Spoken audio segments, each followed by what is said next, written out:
Hello students, hi, this is Karan Singh. Welcome back to the class. In today's lecture of Arithmetic Progression, 5th chapter of Mathematics, class 10th, we are going to continue further.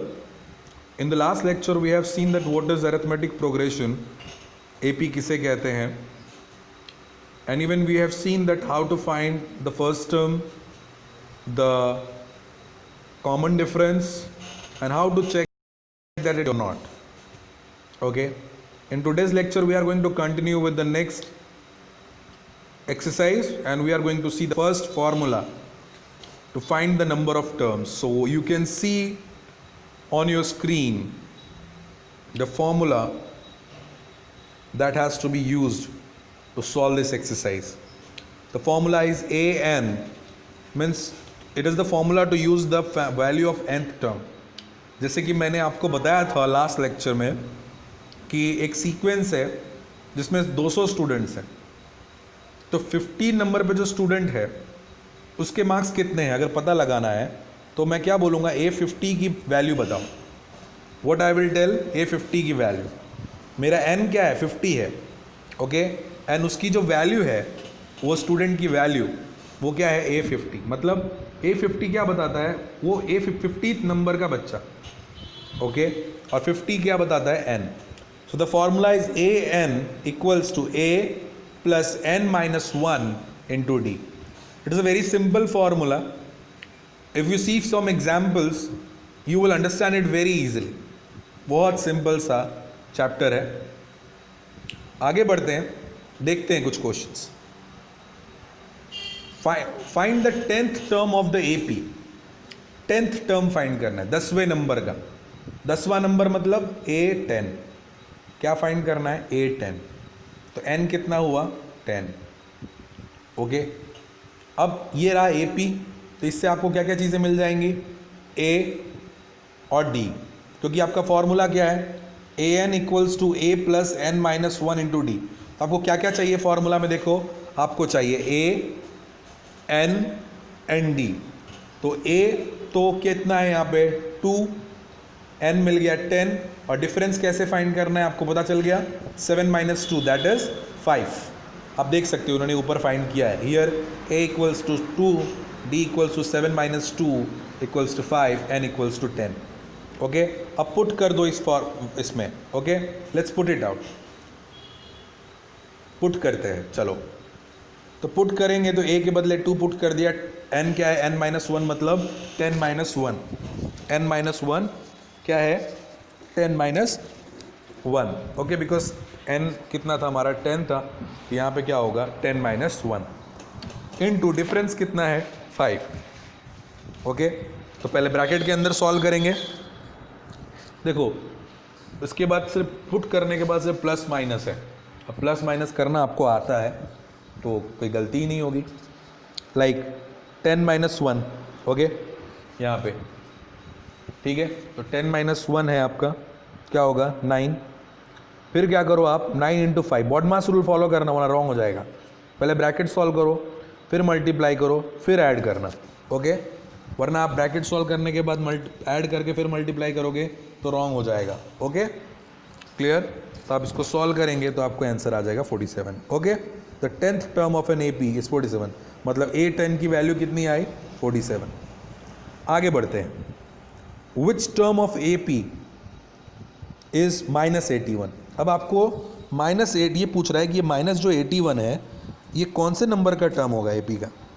Okay, which term, कौन से number का term होगा, पहला, दूसरा, तीसरा, A1, A2, A3, कौन से number का होगा. तो इस बार तो हमको क्या फाइंड करना है, n फाइंड करना है. ओके, n फाइंड करना है. ओके, हमको AN गिवन है, राइट. यहाँ पे क्या गिवन है आपको, AN, बिकॉज -81 कौन से नंबर का टर्म है वो बताना है.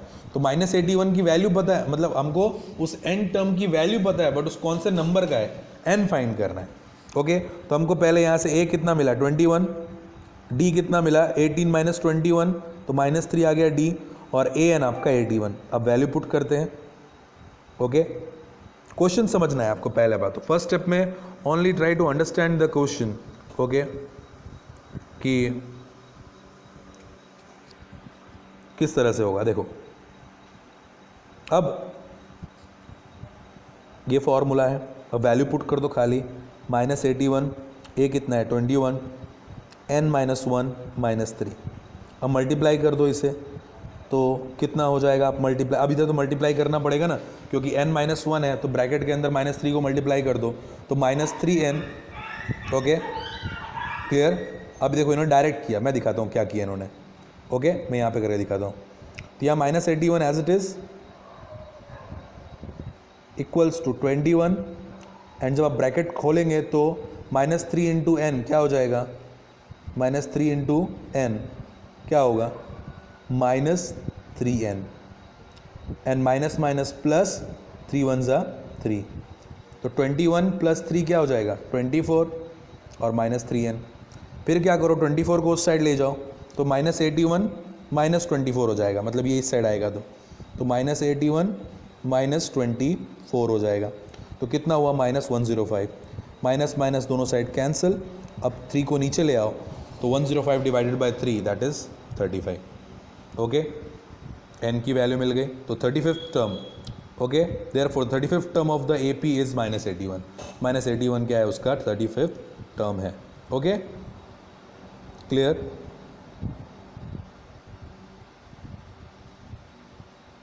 और कुछ पूछा है क्वेश्चन में, इन्होंने आगे सॉल्व किया। Yes also if any term is 0, अब चेक करना है कि क्या कोई टर्म 0 है AP का। ओके क्या इस AP में कोई टर्म 0 है, दूसरा पार्ट है क्वेश्चन का, तो उस केस में हम क्या करेंगे an को क्या मान लेंगे 0, तो चेक करते हैं। ओके सेम चीज़, सेम क्या होगा A21, डिफरेंस क्या होगा -3, पुट करते हैं, खाली an की जगह पे 0 पुट करेंगे, सॉल्व करो तो क्या आया आंसर n = 8, मतलब यस जो 8th टर्म है AP का, कौन से नंबर का टर्म है 8th टर्म, 8th टर्म जो है वो 0 है।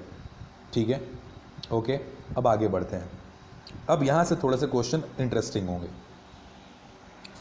Determine the AP whose third term is 5 and 7th term is 9। AP हमको आपको AP फाइंड करना है, ऐसा AP जिसका थर्ड टर्म 5 है, तो थर्ड टर्म का इक्वेशन पहले बनाओ, तो थर्ड टर्म का इक्वेशन क्या होगा A3 = A + 2D, ये इक्वेशन होता है थर्ड टर्म का। क्यों होता है ये इक्वेशन वो भी दिखा देता हूँ ताकि आपको आगे बनाने में हेल्प होगा।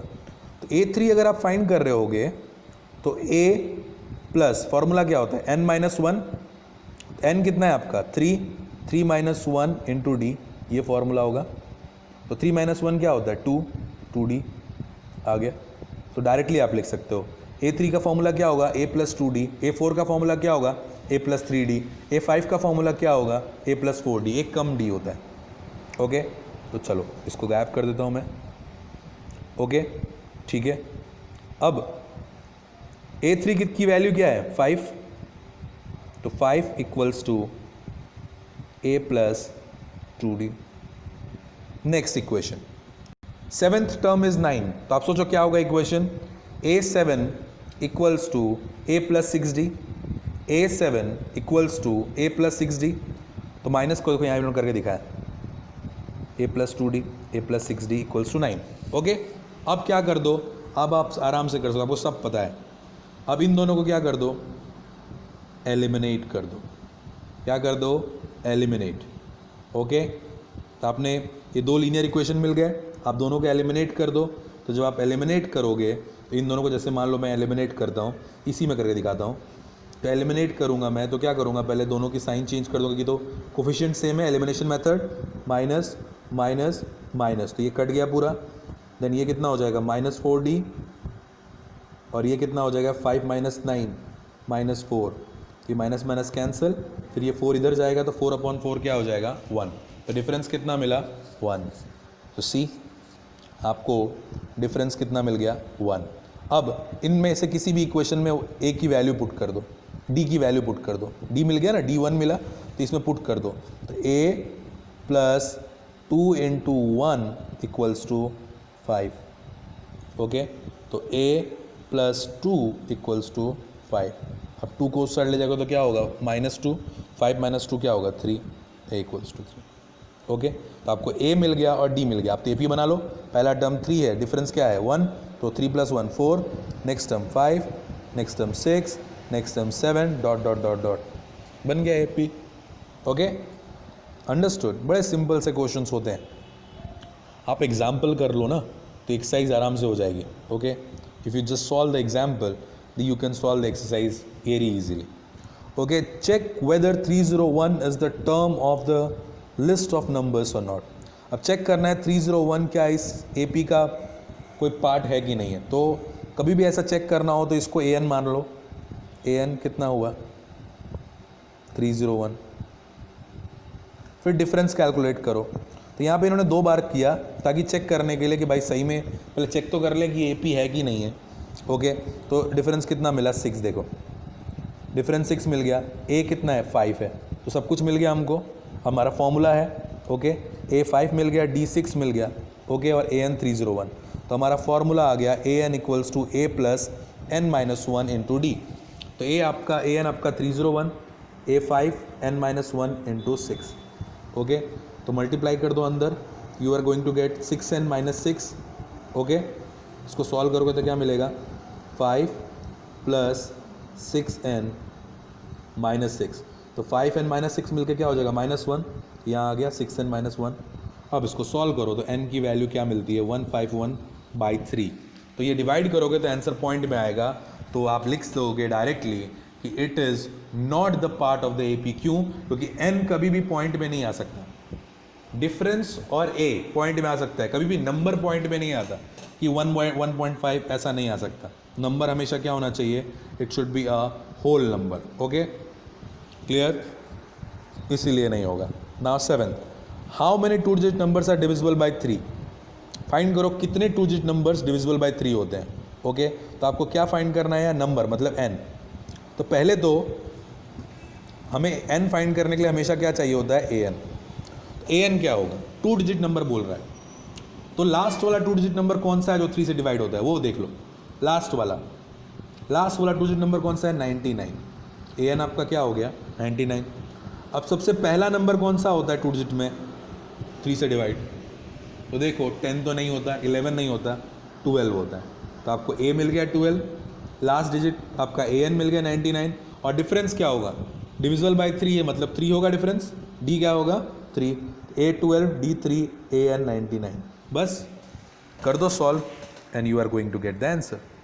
क्लियर, क्वेश्चन समझने की ज़रूरत है। क्वेश्चन एक बार समझ में आ गया तो आप आराम से सॉल्व कर सकते हैं। Okay, clear. तो इस तरह से आपको क्वेश्चंस को सॉल्व करना है। फाइन, आई होप इतना समझ में आया होगा आपको। ओके, तो इस तरह से आपको एक्सरसाइज को भी सॉल्व करना है। अब ये जो क्वेश्चन है ब्लैंक वाले, बहुत सारे स्टूडेंट्स इसमें कंफ्यूज हो जाते हैं।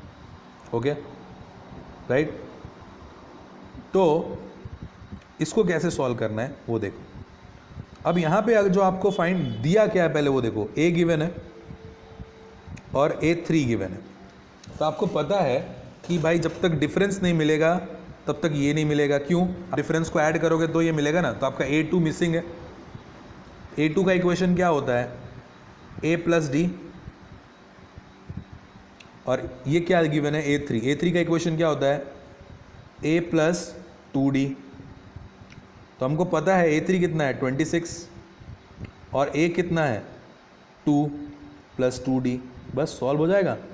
2 को इधर ले आओ तो 24 हो जाएगा इक्वल्स टू 2D। अब 2 को नीचे ले आओ तो 24/2 क्या हो गया 12। तो आपका मिल गया, क्या मिला आपको D कितना मिला 12 मिला। D आपको क्या मिल गया 12। ओके, डिफरेंस 12 मिल गया। तो ये सेकंड टर्म क्या होगा A + D। तो A कितना है 2 + 12 कितना हुआ 14। ओके, चेक कर लो आपने सही किया कि नहीं। 14 में 12 प्लस करो तो 26 आना चाहिए, आ गया। समझे? इस तरह से करना है, कंफ्यूज नहीं होना है। गैप दिया हो तो डरना नहीं है। अब जैसे यहाँ पे A ही मिसिंग है तो A मिसिंग है। दूसरा आपको क्या गिवन है, यहाँ पे ये भी मिसिंग है। ये क्या है A3। तो A3 का इक्वेशन बना लो। A3 का इक्वेशन क्या होगा A + 2D। अब ये टर्म गिवन है, ये टर्म कौन सा है आपका A2। A2 का इक्वेशन क्या होता है A2 का इक्वेशन होता है A + D। तो A2 कितना है आपका 13 = A + D।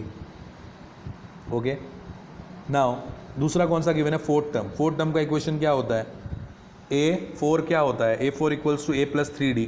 ओके, तो वो कितना गिवन है, 3 इक्वल्स टू A प्लस क्या गिवन है, 3D। बस अब इन दोनों को एलिमिनेट कर दो, एलिमिनेट करोगे तो आपको क्या मिल जाएगा, A कट जाएगा, D की वैल्यू मिलेगी, तो D की वैल्यू आप कहाँ पुट कर दो, ओके यहाँ पे कर दो इस इक्वेशन में, ये वाले इक्वेशन में, तो आपको क्या मिल जाएगा, A मिल गया, D मिल गया, बस बन जाएगा इक्वेशन। तो हर बार यही करना है आपको, जो फाइंड करना है, ओके जो गिवन है उनके इक्वेशंस बना लो, ओके तो आपका आराम से सॉल्व हो जाए। जैसे ये है, यहाँ पे किसका इक्वेशन बनाओगे, A4 क्या होगा, A4 equals to A plus 3D, A given है, A पुट कर दो, D मिल जाएगा। ओके, तो इस तरह से ये क्वेश्चंस को सॉल्व करना है, फाइन। तो इस तरह से आप एक्सरसाइज शुरू कीजिए, इसमें सारे क्वेश्चन ऐसे ही हैं, आपको पैनिक करने की ज़रूरत नहीं है, सारे क्वेश्चन एक जैसे ही हैं, खाली जो मैंने ऊपर एग्जाम्पल्स दिखाए सब वैसे ही क्वेश्चंस हैं। ओके, ये थोड़े ब्लैंक वाले थोड़े कन्फ्यूजिंग थे, बट ये कर लीजिए। इसमें से एक क्वेश्चन है जो थोड़ा स्टूडेंट्स को प्रॉब्लम करता है, ये मैं आपको करवा दूंगा बाद में। Okay, I will help you out with this 12th question. बाकी उसके अलावा बहुत सारे क्वेश्चंस बहुत सिंपल हैं। Okay, all the questions are simple and even example में एक भी क्वेश्चन मत छोड़ना। जब आप एग्जाम्पल में एक भी क्वेश्चन नहीं छोड़ोगे तब आपको एक्सरसाइज करने में थोड़ा सा मज़ा आएगा। Okay, clear, understood, any other question. एक और चीज़ है, ये वाला एग्जाम्पल जो है मैं आपको एक ये एग्जाम्पल थोड़ा बता देता हूँ, अच्छा एग्जाम्पल है। Okay, find the 11th term from the last, पीछे से 11th टर्म फाइंड करना है। तब पीछे से 11th टर्म जब आता है तो हम क्या होता है थोड़ा सा, ठीक है, तो पीछे से जब 11th टर्म लेना पड़ता है तो किस तरह से कर सकते हैं वो थोड़ा देखते हैं। ओके, तो जब पीछे से 11th टर्म लेते हैं तो सबसे पहले तो हमें ये टर्म्स गिवन है, टोटल आपका AP गिवन है, तो पहले पता करना पड़ेगा ये 62 जो है ये कौन से नंबर का टर्म है। तो हमें क्या फाइंड करना है, n, हमको AN गिवन है, कितना है, -62। ओके, यहाँ पे उन्होंने L लिखा है, L क्यों लिखा है, लास्ट टर्म। ओके, तो A 10 हो गया, D -3 एंड L -62, पुट कर दो इस फॉर्मूले में। ओके, आप L की जगह AN भी लिख सकते हो, घबराना नहीं। तो आपको यहाँ से पुट करते हैं, आपको क्या मिलेगा बेटा, n मिल जाएगा। n कितना मिल गया, 25। What you got, n as 25। अब पीछे से 11th टर्म फाइंड करना है, तो कौन से नंबर का टर्म होगा पीछे से 11th टर्म, कौन सा होगा, सोच के देखो। तो काउंट करो पीछे से, 25, 24, 23, 25, 24, 23, 22, 21, 20, 19, 18, 17, 16, 15, 14, ओके, 13 कहाँ आगे चले गए हम, तो हम थोड़ा पीछे आ जाते हैं। फिर से देखो, 11 टर्म्स गिनने, ओके 25 नहीं, 25, 24, 23, 22, 21, 20, 19, 18, 17, 16 आया 10th और 11th आया 15, मतलब पीछे से 15th टर्म, मतलब पीछे से 15th टर्म हमको उसका वैल्यू फाइंड करना है। अब बहुत सारे स्टूडेंट्स क्या गलती करते हैं कि 25 में से डायरेक्टली 11 माइनस कर देते हैं, तो कितना मिलता है देखो, 1 और 4, 14th टर्म, रॉन्ग हो जाएगा, इसलिए काउंट ज़रूर करना। तो हमको A15 की वैल्यू फाइंड करनी है, 15 टर्म कौन सा है वो फाइंड करना है हमको, तो A15 की वैल्यू फाइंड करना है। ओके, A हमको पता है 10 है, N 15 - 1, N हमारा 15 है, 15 - 1 और D कितना है, -3। सॉल्व करो, आपको मिल गया -32। तो 15th टर्म जो पीछे से है वो कौन सा है हमारा, the 15th term from the back is basically the -32 term. Okay, तो इस तरह से आप कर सकते हैं। Is it clear, understood. तो ये इस तरह से भी सॉल्व कर सकते हो, घबराने की ज़रूरत नहीं है, बहुत सिंपल है। या दूसरा मेथड भी यहाँ पे गिवन है, कैसे गिवन है, आप पीछे से AP को मान लो, AP को कैसे मान लो, पीछे से, तो आपका जो लास्ट टर्म था फर्स्ट टर्म हो जाएगा, और डिफरेंस माइनस में जो आ रहा था वो डिफरेंस किस में ले लो, प्लस में, क्योंकि पीछे से काउंट कर रहे हो, बस पुट कर दो and answer solve. But confuse नहीं होना, तो ऐसा करने की ज़रूरत नहीं है। ओके, सिंपल अपना एक ही मैथडोलॉजी फॉलो करो, 10 मैथडोलॉजी जाने की ज़रूरत नहीं है। ओके, तो यहाँ पे आपका ये लेक्चर ख़त्म होता है। एक्सरसाइज थोड़ी लेंदी है, so please take your time and solve, बहुत मज़ा आएगा। आप एक एक करके एक्सरसाइज सॉल्व करने की कोशिश कीजिए, क्वेश्चन लगभग एक जैसे हैं, आपको बहुत मज़ा आने वाला है, ओके, इसे सॉल्व करने में। Is it clear? So we are done with this exercise. इसके बाद एक और एक्सरसाइज है, that is with different. Please इसे खत्म कर लीजिएगा। अब हम मिलते हैं हमारे नेक्स्ट लेक्चर में। Till then please stay at home, study well, thank you and have a nice